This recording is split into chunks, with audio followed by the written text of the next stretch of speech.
Merci na baïboula nous sommes partout dans le monde to baïka toujours que non to il sur une émission na bino apôtre William Tindo répond les sostoyer parce que les lozaki au quitter ma bonne de oyo iti ko la pendant 40 jours parce que Thomas a décrété qu'il y a mbala kouta na ba province na biso partout dès a décrété 40 jours les lozaki suka ya ma bonne de je pense que Arsène a ko début so pe pour l'administration ba ya ba image ndengeli ma bonne de otikoleka et to yemba la mo et pas Thomas apôtre Mtindwa mbote papa. OK apôtre Mtindwa lelo zalaki suka ma bonne de ya 40 jours to moni ndengeli na timo fa pesa ki passe ka o batu ba kenyo ba so ba ya ke lamu tout ça et atmosphère les gars qui ndengeli Bon, il y a mon monde na ba image l'atmosphère comment il est qui et ça qui clôture monene auto sali marathon il y a presque 40 jours. C'était presque 6 semaines où il m'a mis autant concentration et belé. Bon, mon ba délivrance comment il s'allait bon, mon ba sali ensemble comment batei. En tout cas, te remercier mingi Nzambe pour na yango, te remercier pe bino précisément pour na kolandela ba image bato ezabino nde bozaba héros dans l'ombre. Te remercier mingi na Nzambe pe ndenge a conduire biso ti jusqu'à Nasuka sans que l'ormoko salema makamombe et salem. Merci Thomas et tout le monde qui peut au décréter qui peut ba nuit de prière qui a kafu oyo ba tout mingi vraiment bazwa qui peut na ba guérison ba professeur qui peut prendre vraiment de ce nous merci beaucoup na papa Roger Kamba parce que bien ce monté qui voyage bo yaki direct pour décréter maman prière puis les qui souka Thomas les autres qui papa c'est ka ba Pâques expliquer nan ba na nzala mususu Pâques dans le même moment. Surtout les gens qui ont Pâques, tu as Genèse chapitre 15. Genèse chapitre 15, tu as verset 13. Comment on a Zambazo et Abraham. Alobi yo ozala malam. Mais bana na yo progéniture na yo et kozala na boumbu pendant 420 ans. Bako souffrir kuna bako opprimer bango mais après 4e génération ndenga na ko kita sikoyo na pays wana na ko ya ko juger pays wana Zamba préciser te bozala pays nini et bozala wapi non Zamba dit que après 400 ans c'est-à-dire na 4e génération na ko ya ko juger peuple wana na ko punir bango. Dans Genèse chapitre 37, versets 23 à 28, événement on est bandit. C'est couché on est bandit. Bana Jacob a kéroté quand on a bango, Joseph a téquié na Égypte. Zamba ko koloba, mais film ko ebate comme ko banda. Comment ça veut dire Israël a tekami na erreur ya koko na bango.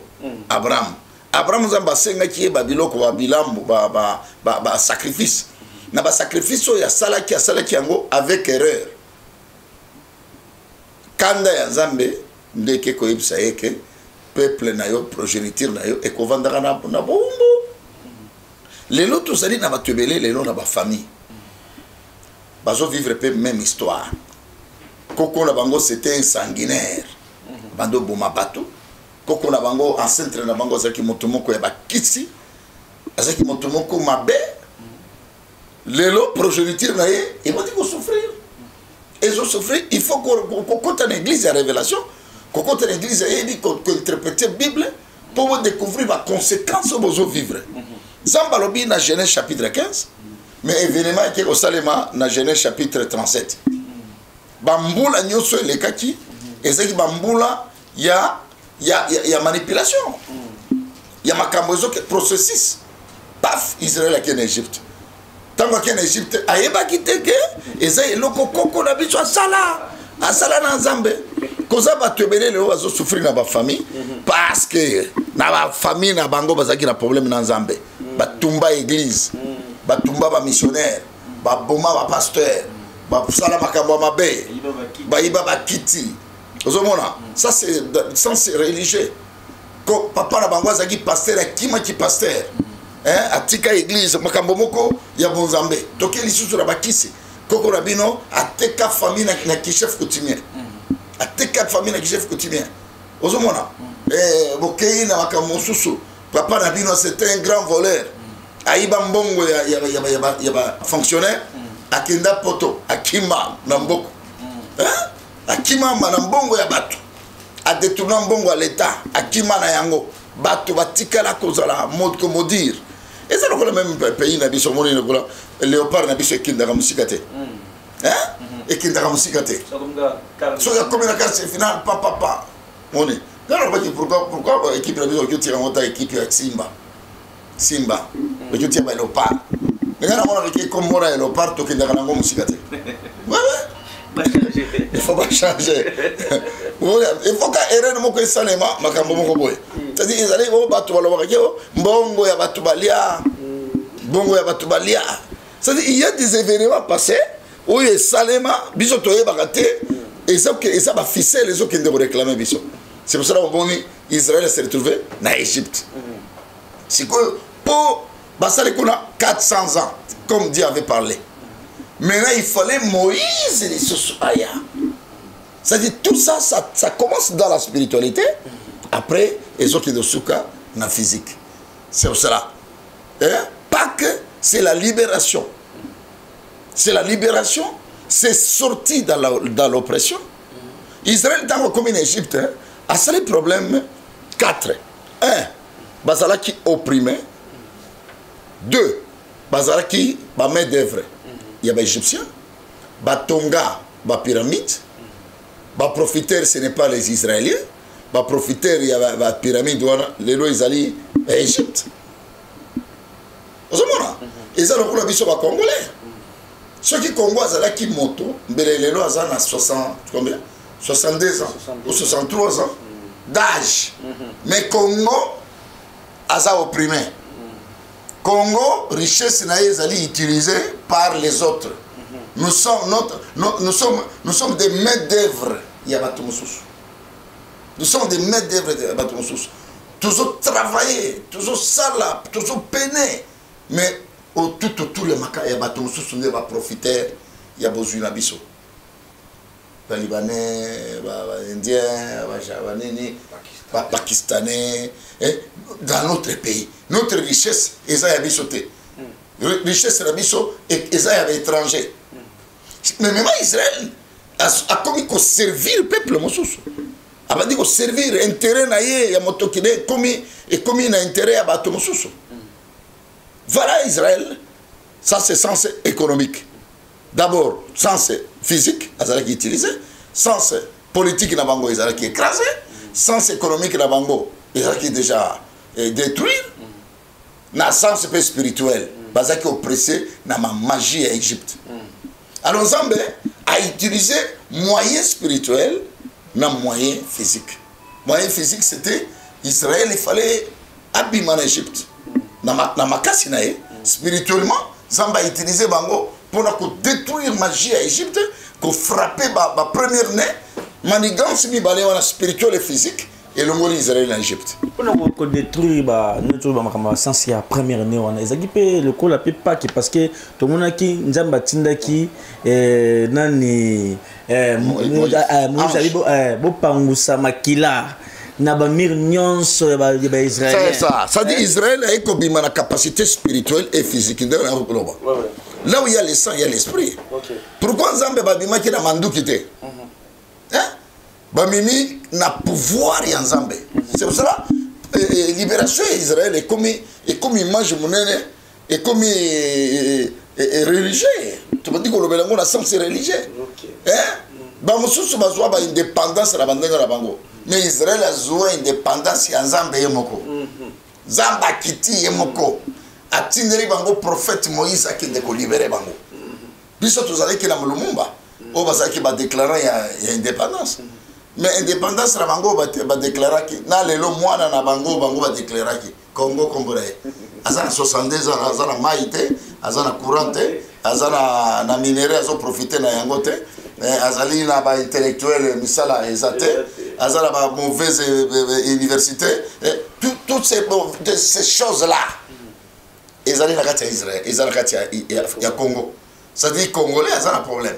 Mais Israël, tant que en Égypte, après 400 ans, à se retrouver les lots, Israël est allé parmi les grandes puissances du monde. L'agriculture. Vous voyez, l'agriculture. L'armée.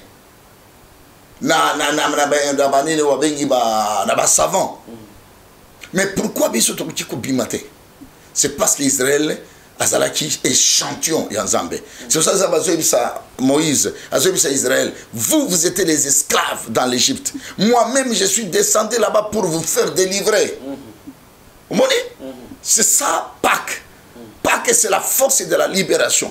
Il faut qu'on bime en sens économique, spirituel, moral, matériel,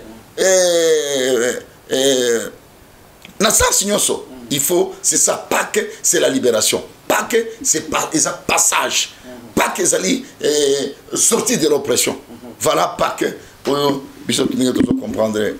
Ah ouais, défi aussi ça. Est-ce qu'ils appellent défi pour RDC relevé sur le défi par rapport à Maramou sur le Congo par rapport au pays à 62 ans. Il est là sans courant, sans maille. On t'a collé bon à kuna âge. Ouais, mon toit de, ce que mon toit de 62 ans. Atikali na bambola combien pour Akoufa? Atikali na 4 ans. C'est la 4 ans parce que les 70 ans c'est les robistes. Hein? Ça dit Congo, il faut tout relever des défis. Parce qu'il y a ceux qui ne qui ça âge et existence na. Hein? Ça dit surtout ça moi na oyazali na 62 ans avant azaka ipa na bango azozanga ndako azozanga moyen. Moi na azali futi akufa. Mais même au Congo, on a agi tous en Yango, il y a indépendance à la biso. Indépendance, c'est-à-dire, il n'y a pas que la biso paye. Il n'y a pas que la biso. Parce que l'indépendance, il y a des sangs. Donc, il y a des martyrs de l'indépendance.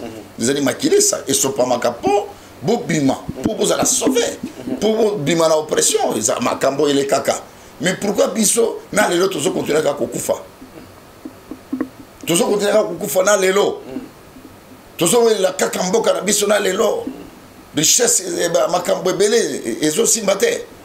Il faut tous se recourir à Tanzambé à délivrer Israël, à délivrer Bishopé dans l'oppression au monde. C'est parmi aussi des relèvements des défis. Ce sont des défis à relever dans le sens économique. Économie n'a pas par terre. Économie n'a pas par terre. Vie sociale et par terre. Capacité pédagogique et Mboka ils par terre. Totalement même capacité, il y a développement, infrastructure. Et ça par terre. Tout c'est recourir à tant à Pâques. Zamba a délivré Biso. Donc là, il doit délivrer Israël. Parce qu'Israël a bimi dans la délivrance en Zamba. Biso peut Zamba bimi Biso dans l'oppression. Il y a forme. Merci beaucoup Thomas Nzambe d'être passé sur le numéro. Mais et là comme sommes tous parce que il y a pas cas mais toujours un message me suit ba ndeko ba pasteur mususu na ndenge ya ko lobela ningane pasteur exact de côté au conflit zo régner na kati ya corps du Christ ya ba pasteur koyoka nizaka gate Moïse Mbiye ya Mbappé Mike Kalambai mais koyoka na kati na bango lelo exact vous êtes ambassadeur universel de la paix nini ko sa bango na kati wana bon gars na ko chikolo par exemple motolokola Moïse Mbiye c'est notre enfant. Moïse Mbiye pour moi, Moïse Mbiye mingi parce que c'est l'image du Père. Hein? C'est l'image du Père. Moi, je traité na rigueur. Mais il faut pas ébaquer. C'est un enfant qui vient de l'héritier, ministère à papa, avec jeunesse. Avec toute jeunesse. Avec une expérience, mon côté, il y a gestion. Bimi Moyembi a commis pasteur. Pasteur, il y a une grande communauté comme où papa investira Bamboula des années. Et pour passer, de gérer quelque chose de grand, il faut être d'abord affermi, il faut avoir la sagesse, il faut avoir l'intelligence. Pour moi, il ne fallait pas critiquer beaucoup Mbiye. D'ailleurs, il faut l'enseigner. Il faut l'enseigner parce qu'il a prouvé qu'il est capable de faire quelque chose. hein, de faire quelque chose parce qu'il a tenu. Hein, son père avant sa mort, et à l'écart qu'il y a une église, alors c'est ça Bethel. C'est ça Bethel, ça dit cet enfant, il a transformé, il a contribué. Il a contribué de ce que papa il avait laissé. Lui, il a fait plus que ça. Hein? Malgré le combat et la communauté, mais il avait fait ce qui est mieux.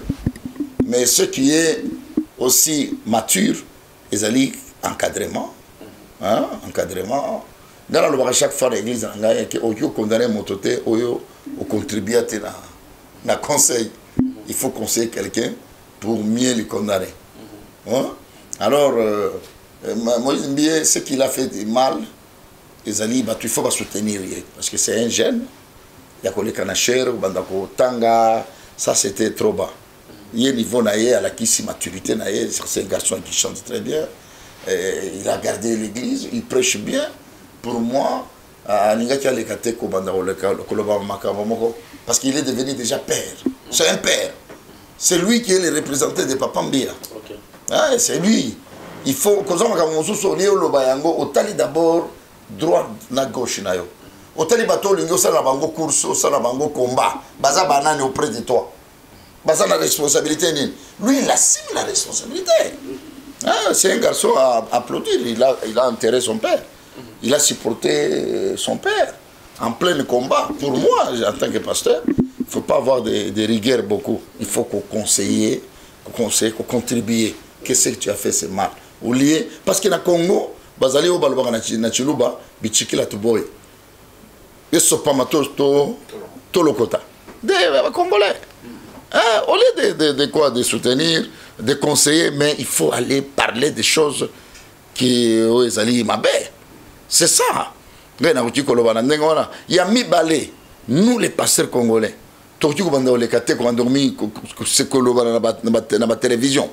C'est trop bas. C'est un manque d'encadrement. Avoir beaucoup de charges, beaucoup de responsabilités, mais toi tu es irresponsable. Tu vas tomber comme ça. Alors, pour moi, il faut tout tika, makambo bisomoko to solo là. Bisomoko to lo bayango, manque à père spirituel, manque à encadré spirituel. Tu vois, après la mort, il y a Idi Nabal. Idi Nabal, c'est Idaosa du Congo. Idi Nabal, c'est Idaosa du Congo. Même Idaosa, Idi Nabal, c'était son grand frère. Même dans les normes spirituelles, même dans les normes des miracles. Idaosa a Koufa. Mais Alexandre, Idi Nabal, le jour à Koufa. Miracle, ça l'aimait. Bato a secoué dans l'hôpital. C'est parce que c'est un envoyé de Dieu. Après sa mort, il n'y avait pas l'encadrement. Avec Otika Bana, Bakutino, Sonika Futa, Mutombo Kalombo, c'est ces branches, ces racines. Mais vieux Oyo, comment qu'il a tenté à quoi? Parce que Bango Mopé, Babando Linganate. Babando Linganate, Kozaki, bousculage. Parce que bousculage, voilà, et qui répercute Bana. Dieu au monde la génération, il y a Bango, il y a Bana au Bango, Baboti. Et comme il y a un conflit, voilà. C'est un grand pasteur.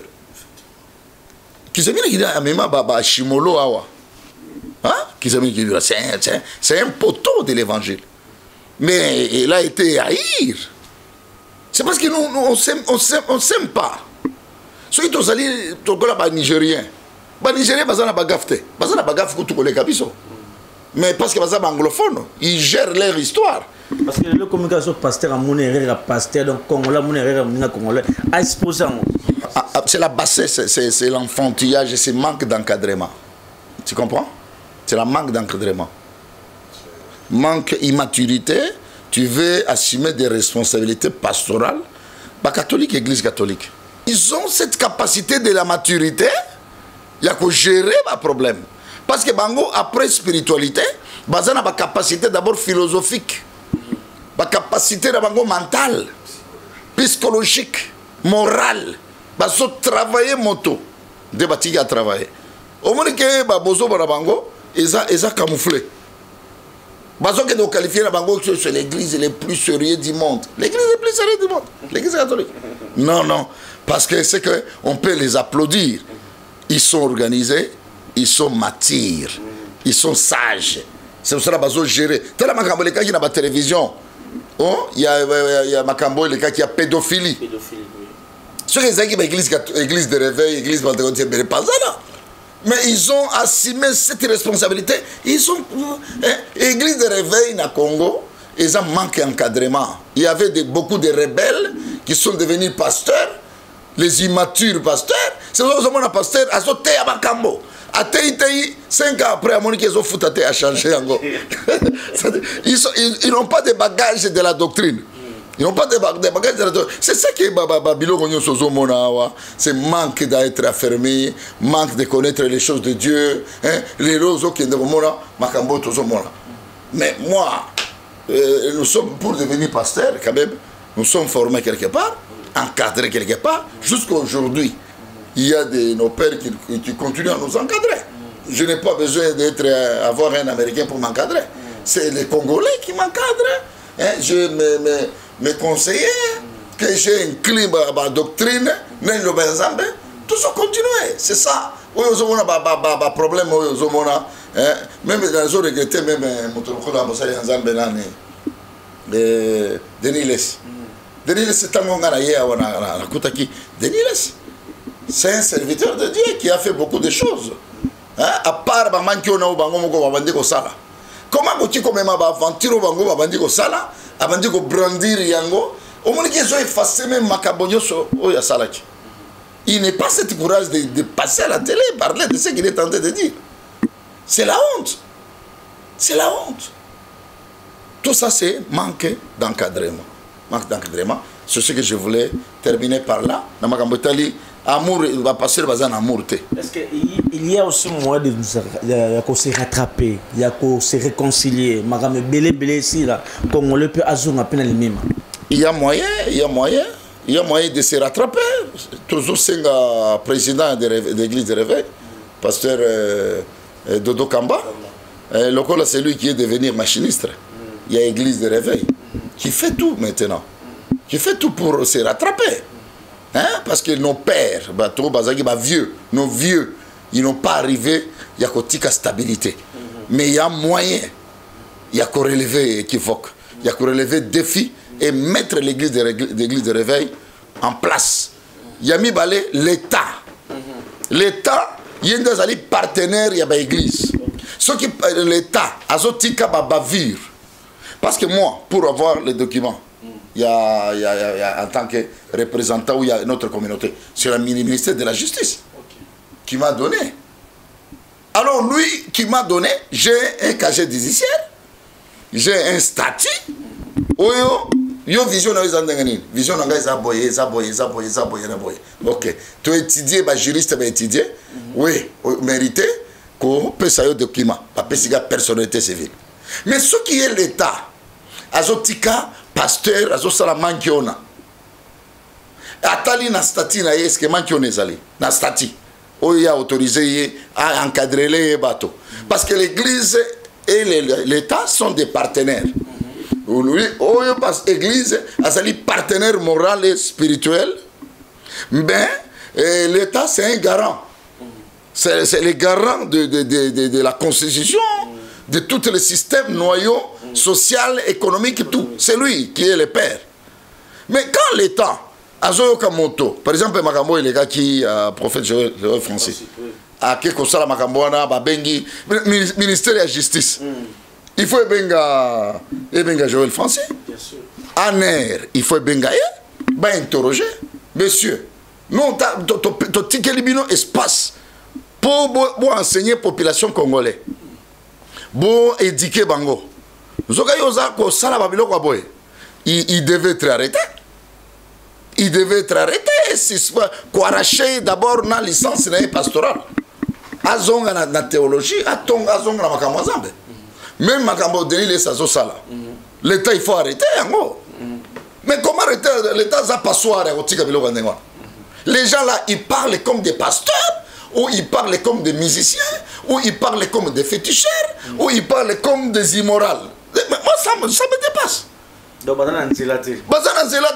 l'État pêche à Zana Stati. L'État, il faut là. Makambo Denis les Azoloba. Denis les appelle ça, mon document naïe comme évêque. C'est un évêque. Oui, oui. C'est un évêque, ce monsieur-là. C'est quelqu'un, quand même, il a fait beaucoup de choses, hein, de Dieu. Oui. Hein? À part Babavir, il a prié pour les gens, il a prophétisé. C'est un prophète, quelque part. Pour le redresser, il faut, ministère de la Justice, Aner et Bendier. Arbitre est en train de faire polluer notre société congolaise. Ça, c'est la pollution. C'est la pollution mentale et psychologique. Tu comprends? Oui. Ce sont des pollutions mentales et psychologiques et c'est l'escroquerie. L'Église ne peut pas commencer à escroquer les gens. Mais quand l'État est à la qu'est-ce que nous allons parler? L'État, ceux qui sont à la qu'est-ce que nous allons ajouter par celui qui est le garant de laisser des choses qui est en train de détruire l'image de tout un grand pays comme Congo. Belanda, président Kagame. Tango Kagame est comme on a une église et bandio sala babavir. Akanga qui ba église. Abandio sala recensement il y a ba pasteur, t'as la papier na yo, pas bloqué. Bloqué. Tu vois? Yo za pasteur au sala 20 ans, 40 ans, aux ani ni parcelle terre, mais aux olo ba ndeko aux ana yango, aux ana bandako temps, ou la taka bilamba ya cher. Bah pesa qui a 300 000 $, bah pesa qui a ce qui est 1 million de $. Qu'est-ce que tu as fait avec tout ça? Quelle école tu avais construit? Église Inino Tonga, où tu continues encore à profiter, à rançonner les gens. C'est la responsabilité de notre l'État.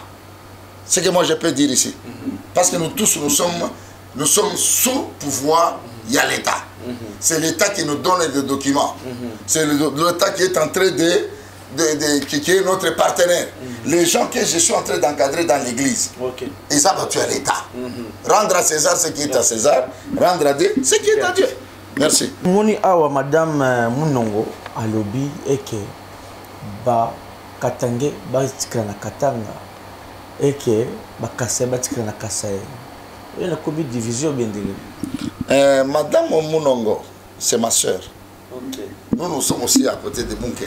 Okay. C'est ma soeur. C'est un Mouyeke. Il a le sang de son père. Son père, il était un extrémiste. Son père Munongo Godefroy. C'est parmi les grands sessionnistes Yakatanga. Les Munongo Godefroy. Il avait attaqué les Baluba. Hein? Les rois, c'est un roi. C'est moi, je suis Moussiri, une histoire, autant que la troisième primaire. C'est famille, ma famille, c'est une grande famille. Une grande famille. Mais pour moi, c'est d'y passer. C'est d'y passer, on ne peut pas évoluer avec cette pensée-là. Si lui-même, il avait vu son père dans son vivant, hein? Son vivant, tout ce que son père avait fait. Il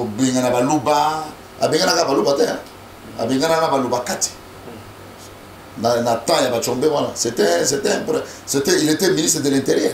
Son père, c'est une famille outitaire de Nia. C'est sa famille moulée de vacances. Oui, oui. Alors, ce que papa, son père avait fait, le résultat c'était quoi? Et c'est que Kyungwa Kumwanza, il avait fait chasser les Baluba. Qu'est-ce qu'il a récolté? Qui l'a enterré? Celui qui l'a enterré, c'est Moulouba. Félix Tshisekedi. C'est lui qui l'a enterré. Il est allé même s'est incliné. À qui même au Tikaï na tombeau. Moi je suis katangais.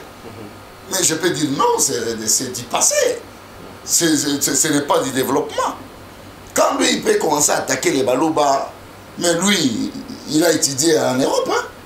Il a des nationalités, beaucoup de nationalités. Hein? Comment il peut, à cette époque ici, tu peux raisonner comme ça, si vous êtes intellectuel.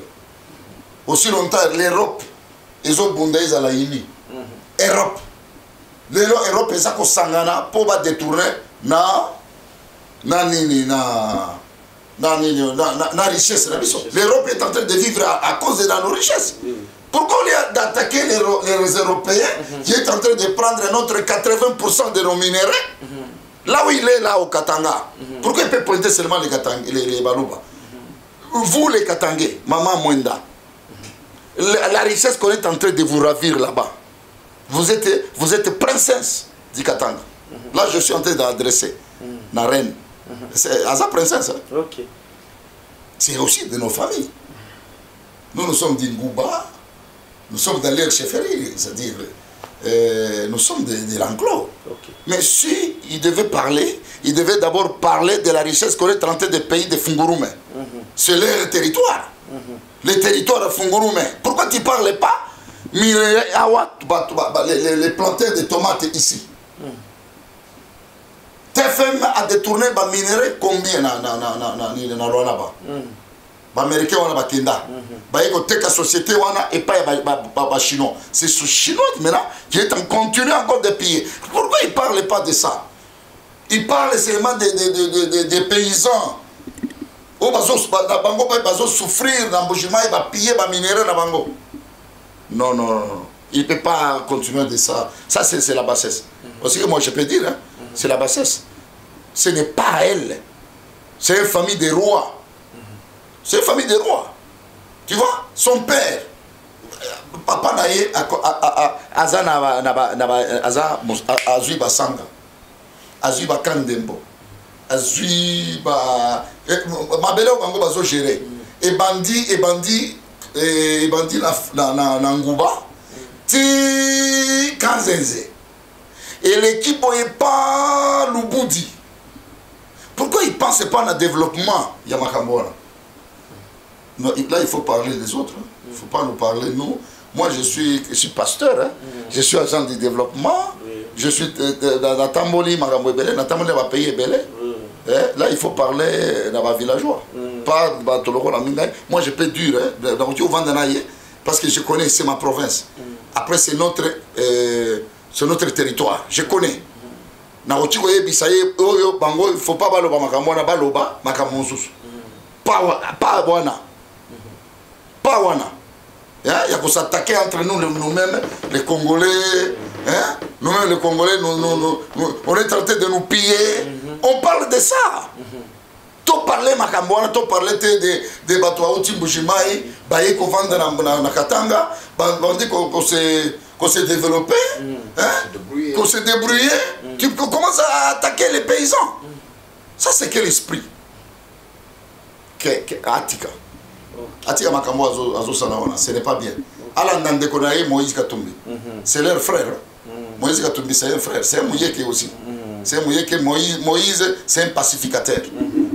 Motoamema Makambo Baluba, Bakasai, Bende Kasai. Banani, mais c'est le Congo, c'est le Grand Congo. Oui. C'est le Grand Congo. Personne ne peut pas arrêter d'aller rester partout là où je vais, parce que je suis Congolais. Nous sommes de la même drapeau, nous sommes de la même ligne nationale, nous sommes de la même fleuve. On ne peut pas arrêter ces choses. On cherche du développement, on ne cherche pas extrémisme, sécessionnisme, tribalisme. Ça, il faut arrêter ça au nom de Jésus. Tant qu'ambassadeur de l'Union Ukraine et Russie. C'est la guerre européenne. Ukraine, c'est eux-mêmes. Parce que les Africains, tout le monde dit Ukraine. Mais les membres, il y a la sécurité. Les membres de la sécurité. Moi, je suis salité belé. Ozomona manduki obazo kende otinda et kende obundana ba ukrainien. Ba vendeur les banane. Ba vendeur manduki wana. Sika bango mindele. Européen. Bazo bunda bato wana te na mbaso to na. Non. Bazo bunda manduki. Banane baza ba vendeur ya manduki wana. Ezaka ba mindele bango moko. Omoni et comme il attend oyo ba mindele ba mi bomba na pe bango na bango. Biso africain to kufi belé. Mali bakufi combien? Biso na Congo tokufi combien? Na Rwanda bakufi combien? Na Burundi bakufi combien? Na Ouganda bakufi combien? Qu'on se traite entre nous-mêmes les Africains, qu'on traite nos histoires et nos problèmes. Total makamboya ba Ukraine wana te. Tout ça c'est la politique de capitalisme. Un capitaliste c'est un commerçant. Et ça combat ba capitaliste et ba communiste ndé bitumba ya Ukraine. Les communistes, c'est Poutine. Avec les alliés, la Chine, Corée, n'a pas pouvoir, oyo ezali ancien soviétique. Ancien soviétique. Rage ya nani ya Poutine azali koya na rage ya Mikhail Gorbatchev. Oya kata communisme. Apanza communisme pour la règne du capitalisme. Oui, non, moi je suis pasteur, je connais. Vous êtes un politicien ou comment? Je connais la politique. Vous avez un temps, papa. Moi je ne suis pas un pasteur, je suis un pasteur bien formé. Ok. Et ça combat, il y a des Américains, des capitalistes. Bango peut les kissi américains on a. Des capitalistes. Si nous sommes en train de souffrir, c'est du capitalisme. Makambo tozo mona c'est capitalisme des commerçants. Tu vois? Le temps est arrivé maintenant que les communistes, temps est coquille. Parce que les communistes, ce sont des socialistes. Ça, les socialistes. Deux hommes les chinois, ce sont des socialistes. Les chinois. Mais biso le capitalisme va faire traîner biso makasi. Va faire traîner biso la philosophie na bango par les baliers na bango ba belge. Ba yé c'était des capitalistes. Baba batie ba CIA et belé awa pour combattre le communisme. Même papa Kabila, il était marxiste, c'était un communiste. Mais au Taliban tout le monde ba Sassou. Sassou les lots ko bazo kokaye ko renverser. C'est marxiste, c'est terrible. Au Taliban ba Eduardo Santos. Tous les pays qui étaient un peu marxistes, bah ça très éveillé. Mais les pays qui étaient entrés dans le capitalisme, bah bomba bango, tel Mobutu. Mobutu va utiliser comme si le capitalisme, bah bombier, va utiliser bah tout le cola bah Savimbi, bah Savimbi va utiliser le capitalisme, bah bombier. Hein? Les capitalistes ils sont pas sérieux, ils sont pas sérieux. C'est pour cela, Zambé. Dans la Bible, ils ont montré les serpents de 7 têtes. Okay. Les dragons de 7 têtes. Et les 7 têtes-là, c'est les 7 puissances mondiales. Et première puissance mondiale, c'était l'Égypte. Et deuxième puissance mondiale, c'était Babylone. Et troisième puissance mondiale, c'était Assyrie. Et quatrième puissance mondiale, c'était Grèce, grec. Alexandre le Grand. La cinquième puissance mondiale, c'est la Rome. De Rome.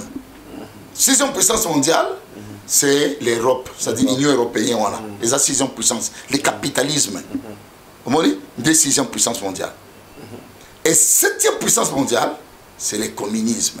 C'est ça les Poutine. Poutine, il va sortir. C'est biblique. Il va sortir. Amérique, on a dit qu'Amérique va frapper. Parce que c'est la prophétie. C'est la prophétie. Dans la prophétie, il y a Daniel à Lobayango. Tout ce qui est de la troisième guerre mondiale. Première guerre mondiale, deuxième guerre mondiale et troisième guerre mondiale. Tout ce qui est de troisième guerre mondiale, Kalamingite. Mais selon la prophétie, Mobutu a prophétisé. Alors, il gâchette c'est à Congo. Troisième guerre mondiale, Bitumbo et Ukraine et aussi là. Mais tant que la richesse à Congo, on a toujours que de la troisième guerre mondiale. Parce que gâchette la troisième guerre mondiale, et à Congo, avec toute la plénitude de la richesse qu'il a.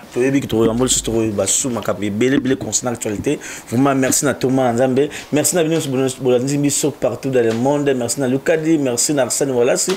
Merci à notre papa Roger Kamara, sacerdoce. Merci à tout le monde.